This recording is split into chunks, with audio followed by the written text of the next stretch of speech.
दोस्तों yes bank की बात करें तो आज स्टॉक के अंदर कोई खास बड़ी गिरावट नहीं हुई, लेकिन दूसरी तरफ देखें तो बाजार में आज भयंकर गिरावट थी। बीएसई सेंसेक्स की अगर हम बात करें तो यहाँ पे लगभग 800 पॉइंट की भारी गिरावट हुई है। और अगर हम देखें तो सरकारी बैंक तो आज बाजार के लूजर साबित हुए, जबरदस्त गिरावट, और प्राइवेट सेक्टर में भी भारी गिरावट हुई है। उसके बावजूद भी यस बैंक के स्टॉक में हमें गिरावट थमती हुई दिखाई दी। और इसके पीछे है बहुत बड़ी गुड न्यूज। यहाँ पे यस बैंक को सुप्रीम कोर्ट से एक बड़ी राहत मिली है। क्या है पूरा मामला, जानने की कोशिश करेंगे इस वीडियो के माध्यम से। एक दूसरी गुड न्यूज और निकल के आई है, और इस तरह से देखें तो यस बैंक के लिए जो लगातार निगेटिव बातों का जो दौर चल रहा था उसमें कुछ लगाम लगती हुई दिखाई दे रही है। लेकिन फिलहाल अभी भी देखें तो बहुत सारे ब्रोकरेज हाउस है जो अभी भी सेल के टारगेट दे रहे। तो क्या आगे की रणनीति है यस बैंक को लेकर? क्या आने वाले समय में यस बैंक में सब कुछ अच्छा होता हुआ दिखाई देगा या फिर वापस गिरावट होगी? क्या करना चाहिए यस बैंक में इस समय हमें? तो इस सारी बातों को समझेंगे इस वीडियो के माध्यम से। लेकिन फ्रेंड उससे पहले अगर आप पहली बार हमारे चैनल पे आए तो चैनल को सब्सक्राइब कर दीजिए, एक बेल आइकॉन दबा दीजिए ताकि जब भी नया वीडियो बने पहला नोटिफिकेशन आपको मिले। वीडियो पसंद आए तो लाइक शेयर जरूर कीजिए। चलो फ्रेंड्स वीडियो स्टार्ट करते हैं। मैं हूँ आपका दोस्त एस बी दवे और हमारे अपने चैनल ऑनलाइन कमाई में आपका बहुत बहुत स्वागत है।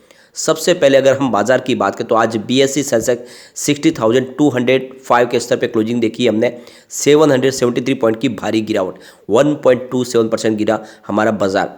कल इंटरनेशनल मार्केट में इतने कोई खराब सिग्नल नहीं थे, पॉजिटिव सिग्नल थे। शुरुआत पॉजिटिव हुई लेकिन उसके बाद में एक तरफा गिरावट हुई। अब इसके पीछे वजह बनी आज सरकारी बैंक, और सरकारी बैंकों ने मामला पूरा बिगाड़ा। आप ये देख सकते हो आज निफ्टी 50 17,891 के स्तर पे क्लोजिंग दिए 1.25% की गिरावट के साथ। निफ्टी बैंक की बात करें तो 41,647 के स्तर पे 2.54% की भारी गिरावट थी।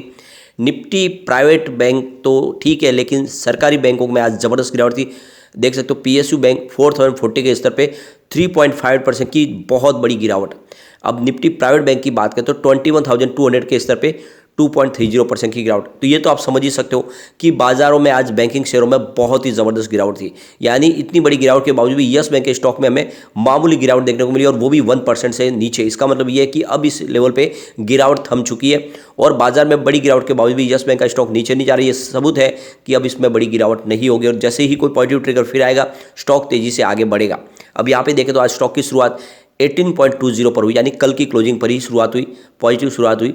और ये दिन भर का ये जो लो है वो 17.55 का, यानी स्टॉक काफ़ी नीचे भी गया, लेकिन वहाँ से एक देख सकते हैं इसमें रिकवरी शुरू हुई और लोगों ने यहाँ पे खरीदारी शुरू की, और इसी वजह से इसकी जो क्लोजिंग है वापस 18.05 पर, यानी 18 का स्तर फिर से इसने छू लिया 0.82% की गिरावट के साथ में। तो ये गिरावट काफ़ी मामूली है, क्योंकि बाजार में बैंकिंग शेयरों में बहुत भारी गिरावट हुई है। और अगर यहाँ पे अगर नरमी होती और अगर यहाँ पे इफेक्ट अगर निगेटिव होता तो स्टॉक के अंदर आज 5 से 6% की गिरावट हो सकती थी। वैसा हुआ नहीं। इसका मतलब है कि यस बैंक इस लेवल पे मजबूत हो चुका है फिलहाल। पिछले एक साल के हिसाब से स्टॉक ने 33% का अभी भी पॉजिटिव रिटर्न दिया हुआ है। 13 के आसपास स्टॉक था 27 जनवरी को। अगर हम इसके 6 मंथ के रिटर्न की बात करें तो 31% का अभी भी पॉजिटिव रिटर्न देखने को मिला है।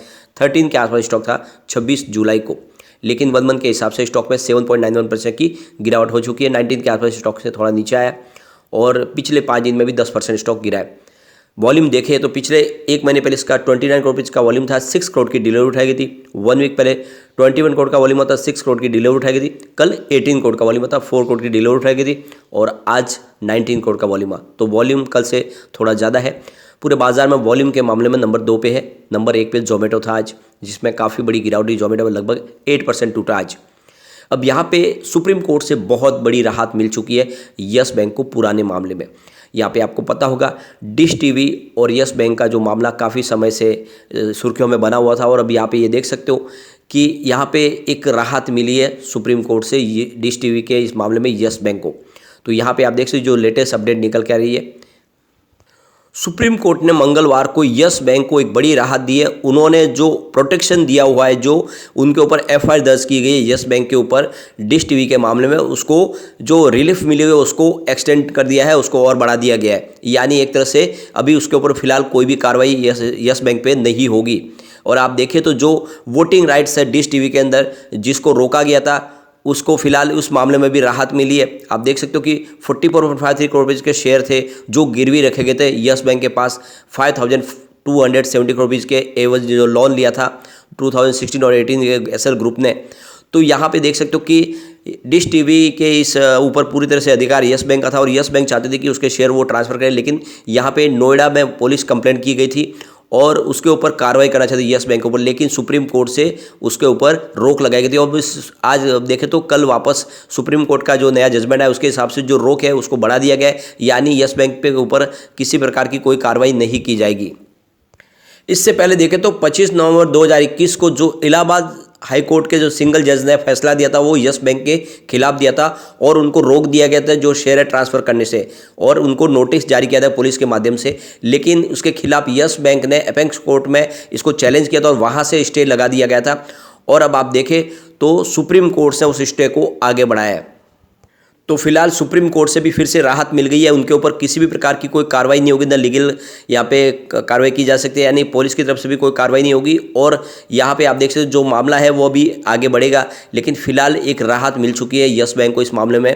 और एक तरह से ये मॉरल बूस्ट होता है जब इस तरह से कुछ पॉजिटिव खबर निकल के आती है। इसके अलावा भी एक अच्छी खबर और निकल के आ रही है, यस बैंक को एक इनकम टैक्स पेनल्टी से राहत मिली है। तो यहाँ पे आप देख सकते हो आयकर अपीलीय न्यायाधिकरण की जो देहरादून खंडपीठ है यस बैंक को यह कहते हुए राहत दी है कि सरकार के एक अधिनियम द्वारा गठित एक गैर कर योग्य इकाई के आधार पर आयकर अधिनियम 1961 की धारा 27A(c) के तहत आयकर पर कोई जुर्माना नहीं लगाया जा सकता।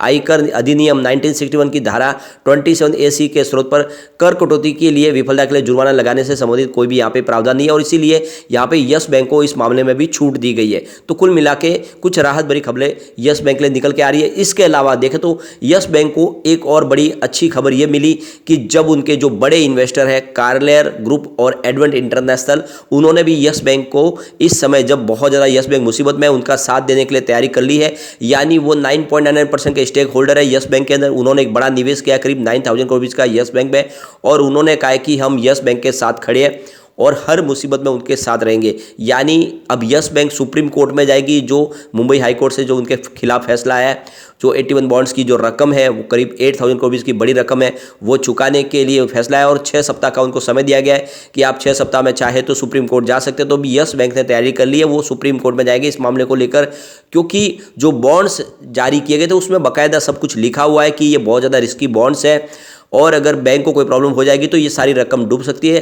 तो ऐसे में अगर आप देखें तो रिजर्व बैंक इंडिया ने सारी की सारी कार्रवाई को देखने के बाद ही तो उनको बॉन्ड्स को यहाँ पे उसकी जो वैलिडिटी है उसको ख़त्म किया था, क्योंकि वो सारे के सारे उसके अंदर वैसे पॉइंट थे, लीगल पॉइंट के आधार पर किया है। और अब 81 बॉन्ड्स को लेकर जब कोर्ट ने ये फैसला दिया है तो रिजर्व बैंक ऑफ इंडिया भी यस बैंक के साथ में सुप्रीम कोर्ट जाएगी और इस मामले को लेके आगे जाएंगे। तो कुल मिला के यहाँ पे जीत यस बैंक की होने की पूरी संभावना है, इसमें कोई टेंशन वाली बात नहीं है। और इसीलिए ये बात समझ में आ रही है और इसीलिए पॉजिटिव माहौल बनना फिर से एक बार शुरू हुआ है। इसके अलावा अगर आप देखें तो जो इस बार रिजल्ट के अंदर कमी रह गई थी तो उसके पीछे सबको पता है कि इस बार अगर 80% ईयर ऑन ईयर से ड्रॉप हुआ नेट प्रॉफिट, तो इसके पीछे वजह थी हैवी प्रोविजन, जो बैंक ने अपनी सेहत को आगे खराब ना हो इसीलिए रखा गया है। और इसीलिए अगर देखें तो इसमें कोई टेंशन वाली बात नहीं, आने वाला Q4 काफ़ी शानदार रह सकता है। यस बैंक के इंटरेस्ट इनकम में अच्छी खासी बढ़ोतरी हुई है, रिजल्ट काफ़ी शानदार रहा है। और यहाँ पे अगर आप देखें तो आने वाले समय में यस बैंक सुप्रीम कोर्ट में मजबूती से अपना केस आगे रखेगी और फैसला उनके फेवर में ही आएगा, क्योंकि ये जो सबसे बड़ा जो मामला है इसको रिजर्व बैंक ऑफ इंडिया ने अच्छे से स्टडी करने के बाद में ही उन्होंने फैसला दिया है, जो बिल्कुल सही है। और ऐसे में आने वाले समय में कोई भी प्रॉब्लम आने की संभावना कम है। उसके बावजूद भी देखें तो जो मार्केट एनालिस्ट है वो अभी भी इसमें सेल के टारगेट दे रहे हैं। आप देख सकते हो जो 14 टोटल एनालिस्ट है उसमें से 1 इसमें बाय की टारगेट दे रहे हैं, इसके अलावा जो 4 है वो होल्ड की कॉल दे रहे हैं, लेकिन जो 9 है वो अभी भी सेल की रेटिंग दे रहे हैं। उनके हिसाब से इसकी प्राइस नीचे आ सकती है। लेकिन कुल मिला के अगर आप देखें तो यस बैंक की सेहत में सुधार हो चुका है। यस बैंक ने अपने एनपीएस से निपटारा भी पा लिया है और आने वाले समय में 81 बॉन्ड से भी बाहर निकल जाएगा। तो डरने की कोई बात नहीं, नजरिया लॉन्ग टर्म का लेके इसमें बने रहे। यस बैंक आने वाले समय डेफिनेटली आपको एक अच्छा रिटर्न देगा, ये मल्टी बैगर साबित हो सकता है। लेकिन फ्रेंड कोई भी इन्वेस्टमेंट करने से पहले अपने फाइनेंशियल एडवाइजर के बारे में ले ले या अपना खुद का रिसर्च करें, क्योंकि मैंने वीडियो आपके एजुकेशनल पर्पज के लिए ही बनाया। वीडियो पसंद आए तो लाइक शेयर जरूर कीजिए और चैनल को सब्सक्राइब कर दीजिए। Thank you friend.